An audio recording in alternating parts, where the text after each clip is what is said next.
As I was saying before my mic cut out, I don't know what cut off on that, but I'm gonna just repeat what I said. Um, Leaving Christianity was not a big deal for me. Nobody came after me, with the dogs, unlike during slavery. Okay, that's neither here nor there. I'm saying I left Christianity on my own volition. I was not pleased with the religion. I'm not pleased with churches. I'm not pleased with tithing. I'm not pleased with any of it. So, in my opinion, that's a good reason to chunk up the deuces. And Whitney did indeed have an affair. So, with this religion being so judgmental and so tippy tippy toppy toppy, but shout out to Oprah Winfrey for displaying that episode on the LDS religion.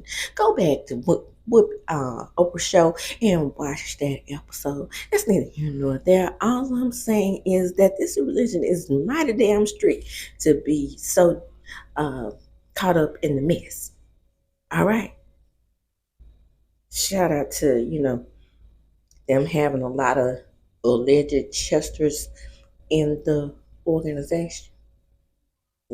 What rhymes with Chester when you're talking about religion? Moving right along. So here we go with this controversy about Monica being also a lawsuit fanatic. So Angie K jumps in. Well, you did try to sue me, when you fell down the stairs. And then yeah, that was after you got on the Twitter and said that I was a lawsuit fanatic. Bingo. I would have sued your ass too. That falls out too. You could have paid her doctor's bills and all that. And she said, well, Monica, sorry, now I'm doing Monica's voice. Well, it really wasn't me who decided to sue you. Mary put that bug in my ear. She said, do you want to own um, Angie K's house? Well, if you want to own her house, just sue her. Meredith, puppet master. Then Meredith says, well, I didn't really tell her to sue. I just said it was a liability.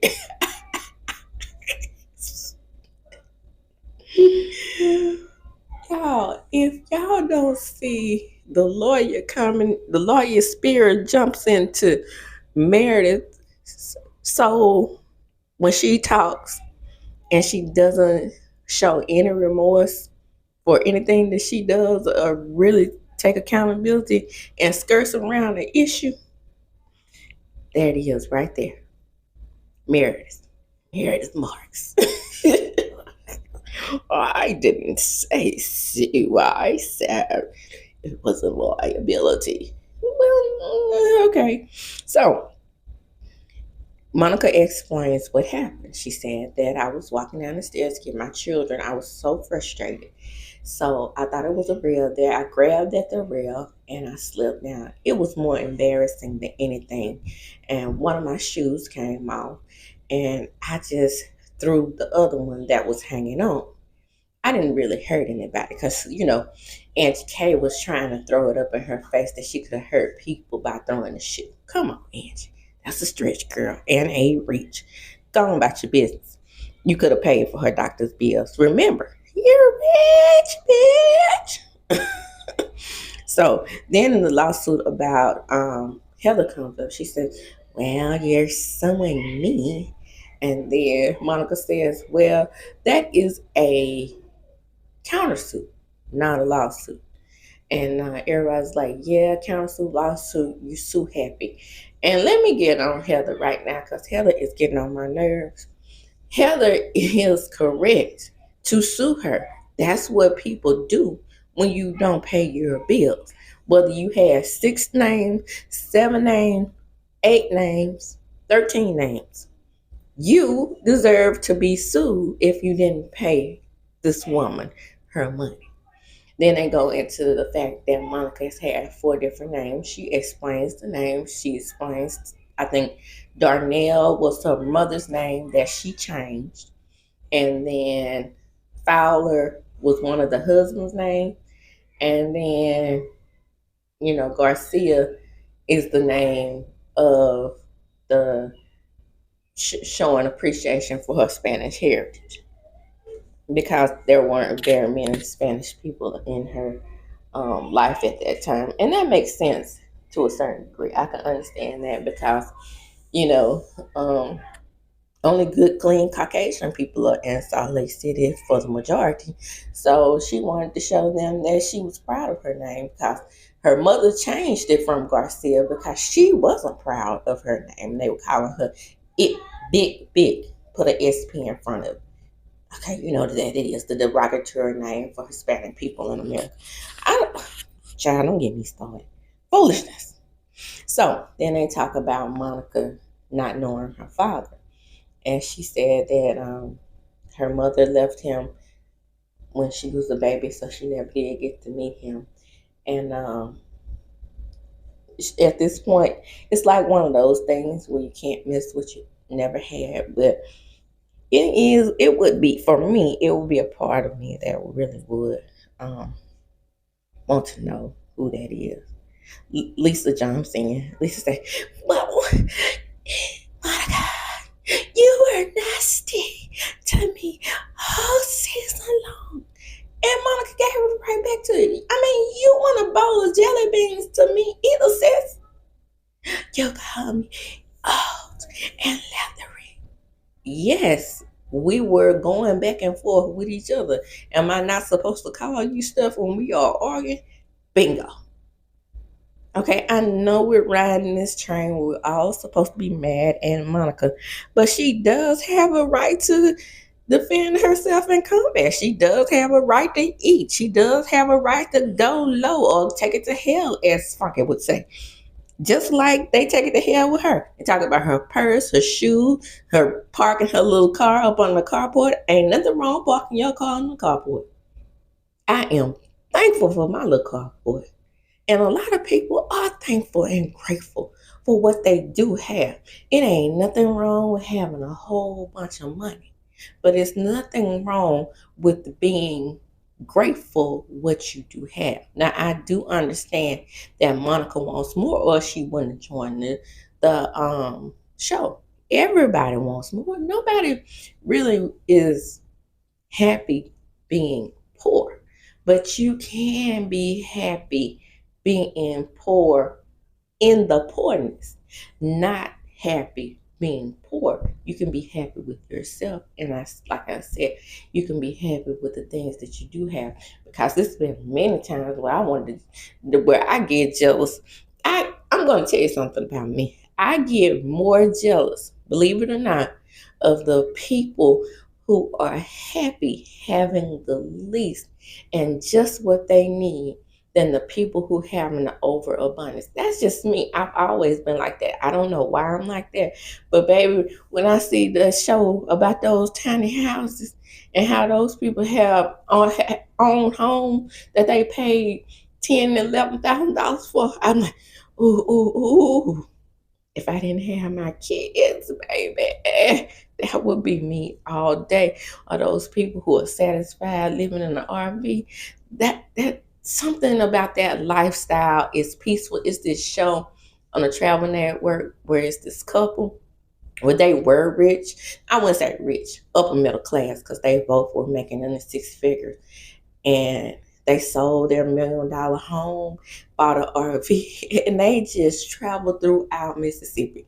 It is so cute when they went to Gulfport, Mississippi. I'm in the SIP, and we really don't like to go to Gulfport because it's like the taboo city of Mississippi. We go for tourism, but we all know that hurricanes hit the coast pretty hard. So those of us who live in the interior of Mississippi rarely go. I have never been to the coast in my life. However, they went during the storming season in that RV. It was so cute and funny how they were. It was raining so hard, torrential rain, and they were huddled up under that little tree in that in that RV, and they didn't go to the storm shelter. Child, it was hilarious. But I just appreciate this off topic, but on topic. I just appreciate that small stuff, that simple lifestyle type stuff, and I know Monica is not that person, but at the same time, you can't rag her or drag her, in my opinion, for living a lesser life than these other women because she seems to be happy joining this show and adding something that you all just have to admit that you didn't have last season. It was boring, even though I watched it. I'm faithful. I'm like that whore and the elephant. That elephant is faithful 100%. That's why I didn't drop Basketball Wives when it was crappy. Oh my goodness. Moving right along. So Lisa says, so she said, um, Lisa told her, "Well, you kept calling me the other face." And then Monica says, to shit, to shit, to shit. She kept saying to shit. And then and it said, "You mean touche?" Monica, girl, I know you Portuguese and Colombian, baby. I know you watching enough TV to understand what touche is. And so Lisa said, "Well, you keep interrupting me. And that's why I can tell why you and your mother don't get along." See, you bringing up my mama again. Just because I interrupt you, there's no reason for you to bring her up. This argument is between the two of us. Bingo. Tell her again. She don't get it because she's selfish and self-absorbed. Side T. It is a I'm trying to get it. Remember brain fog, 49 plus COVID. Um Twitter. Um Going around side T on Lisa that she is a Ted Cruz Trump supporter. And these men have single handedly put bills together to stop women's reproductive rights. The sad thing about this is I could have gone through that. Luckily, it was prior to the Trump administration, but I could have easily have gone through that because I am definitely in the South. Was in Tupelo, Mississippi, and I had to go to a specialist with my second pregnancy because of placenta previa. And it comes a time with those type of illnesses when you're pregnant that you may end up having to make a decision between you and your life and your baby's life. And that would have been sad had I been in this situation because, yes, I love the baby that was inside of me, but I had another child. I wanted to raise my other child. I didn't know the baby that was inside of me. So it could have easily become a situation where it was going to be me or my child. I wanted to be here to raise my own kid. And what's wrong with a mother having to decide between her life and the baby's life and that mother choosing herself? It's always exalted if the mother chooses the child. But I didn't need to be exalted. I knew what I was going to do had I had to do it. I'm glad I didn't because I love my surprise baby. But at the same time, my baby was only 6 months old when I possibly could have had that decision. It's not fair.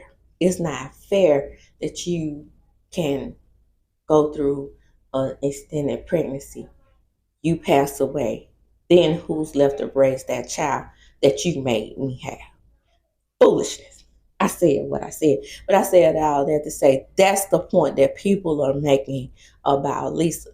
If you vote for these people, then you weren't voting for women. And I agree with them there. However, free country, you can vote who you want to. I don't think that they should be dragging this out and have a council for it. That's just my opinion. But like I said, that don't fly with me. You're not protecting women when you vote for people like this, in my opinion. Okay, so break time. Let me make sure I got all them notes because I got off on a tangent. Okay. Okay, yeah, I'm right. Break time comes about, and we get to see Mary Cosby. Actually, I don't care if Mary was a friend to the show. She should have been on the whole doggone reel. Because Mary came out dragging, didn't she? Anna asked her, well, do you regret saying Watch What Happens Live that you... Now, mind you, Monica and Mary were talking backstage before she came out. And she was like, I got your back, girl. And so when she got out there, Anna asked, do you regret saying on Watch What Happens Live that we needed you to bring the show together? And she said, no, because it was true. Bingo. Lisa said, well, you say things about all of us on social media. Mary don't hardly ever use social media because I follow her. And then she's like, do you... And Anna asked her, do you like anybody on the cast? Well, I like Meredith and Monica, and I used to like Heather, but she was talking about my house. And it says, you say things about them? And Heather said, you call me inbred. Okay, next. Lisa said, well, and you say things about me too. When? When have I ever said anything about you? Our relationship has been over with, so why would I say anything about you? Yes, I talked about Jen, as I should have. Boom. And I talked about Whitney because Whitney is racist to me. And that's when Whitney pipes in and says, you think I'm racist? And then Mary says, based on your religion, yes. Lisa can't stand it. She can't take it no. No, we are not. We are not racist based on this religion. Now, when I first started recapping this show, I told you about the Mormon religion. Heather pipes in and says, yes, it is based in racism. And Whitney agrees. But the Mormon up there on the stage, who is not the real Mormon of all of them, Lisa is the one who's taking up for the religion. Knowing she hadn't read the Mormon Bible. I know more about the Mormon Bible than she do. Because like I said, when they were passing, when those little people like her son, which whatever missionaries was passing out the Mormon Bible in this little small town that we live in, it is clear as day. They have a heaven for the tan people. And they're definitely not talking about the Caucasian people. When they say tan people, they talking about Negroes because they say in there that the Negroes have a heaven, the yellow people have a heaven, and then the red people have their heaven, and blissfully the Mormons turn into angels. Child, I can't make this stuff up. Reference it yourself. And so, she's like, I'm basing this off of what I know about your religion. Okay, it's not something that is not true. She didn't lie, as Monica tried to say she did. As Lisa tried to say she did. And Whitney says, but do you think I'm racist personally? And then Mary says softly, yes, I do. Woo, baby, I cannot make this stuff up. And And it asked her, well, is your son married? And she says, I don't know. They may be married and had some type of ceremony amongst themselves, but they just, if that's not on paper and I didn't see the paper, they're not married. She says, you know what, Andy? One day I was walking down the hall and I heard, ooh, ooh, ooh, ooh, ooh. She says, I peeked in the doggone door and they were having sex.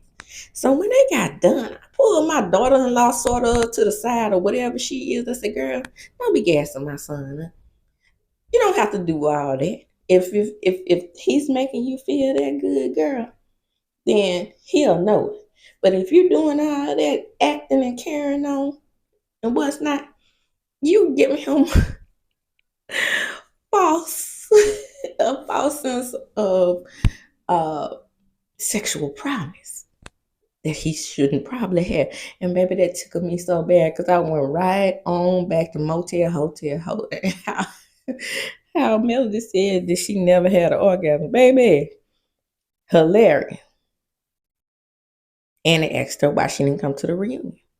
She said, well, based on everything they were saying about me, I felt no need to do so. My feelings were hurt, so I didn't come. And then Andy put his boss hat on. He was like, well, you know that if there's a rumor that if you don't come to the reunion, then you're going to be off the show. And she said, yeah, I know. So Heather can't stand it anymore. Heather is the dropping the bomb police, isn't she? So she's going to drop another bomb on Monica to show that Monica's really not Mary's friend. And she heard him saying, well, this be this and this be that, and she's a stupid whore, blah, blah, blah. And according to Monica, she was saying what Jen said. Now, even though Monica has proven to be a liar, I believe her here. She said that she wanted to drop in Mary's DM. And this is what made, as reality Monty, and this is what made me believe Monica. Why would she want to drop in her DMs to say, I'm calling her a B? She wanted to drop in her DMs, in my opinion, to say, this is what Jen is calling you, and she's in your circle, and she's toxic, so you need to be wary of her. That's what I believe. That doggone Heather thinks she is doing something because she dropped those receipts at that doggone finale dinner. But since I've heard what Tanisha said, I'm side-eyeing you, inbred Heather. Anyway, Monica again said she just wasn't talking about her. Heather said, but you are indeed reality Vontice. And she said, I'm not the only one that's reality Vontice. It's 6 of us. And Mary steps in and said, she has the right to be heard, just like all of us, the rest of us on this day. Bingo. And reunion part 2 ends there. Gonna back up with the final part, reunion part 3. I think this is when Monica brings out her burn book. I'm interested to see what's in it. However, I am over the books with the information in it. I was over it when Monique did it, because Monique wasn't pulling those reeds out of her ass from the top of her head. She had been pumped up by all about the tea. So I believe Monica got enough ammunition to pull this stuff off her head. And she wrote it herself. So we will see. Guys, come on in, commercial free entertainment over here. This has been Country Conversations with DVD. Let me know what you think about this reunion part 2 down in the comments. Did you miss Mary? Were you glad she came back? Come on in. And as I do, when I close, I'm going to chunk them up. Deuces. Don't forget to like, comment, and subscribe, and share my videos. Thank you. And I am out.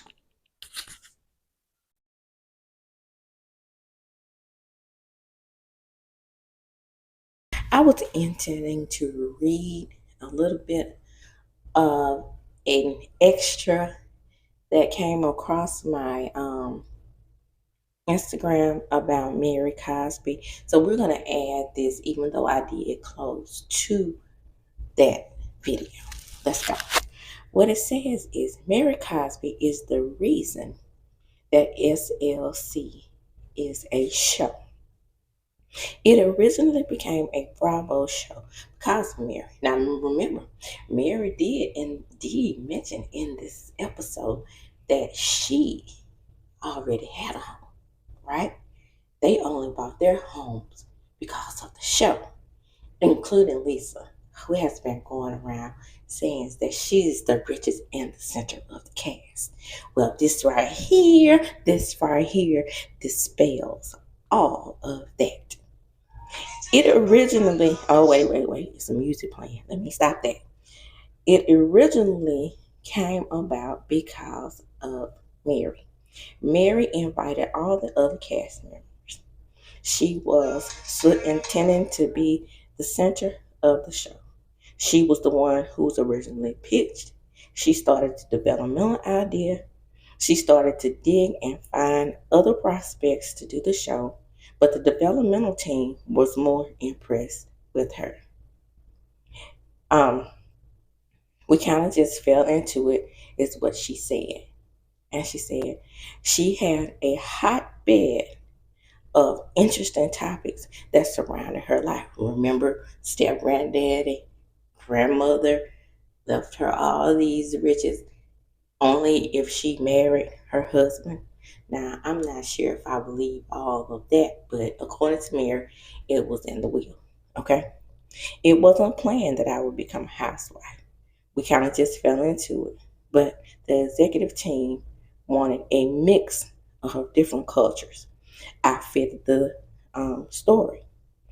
We met everybody for drinks in a mixer.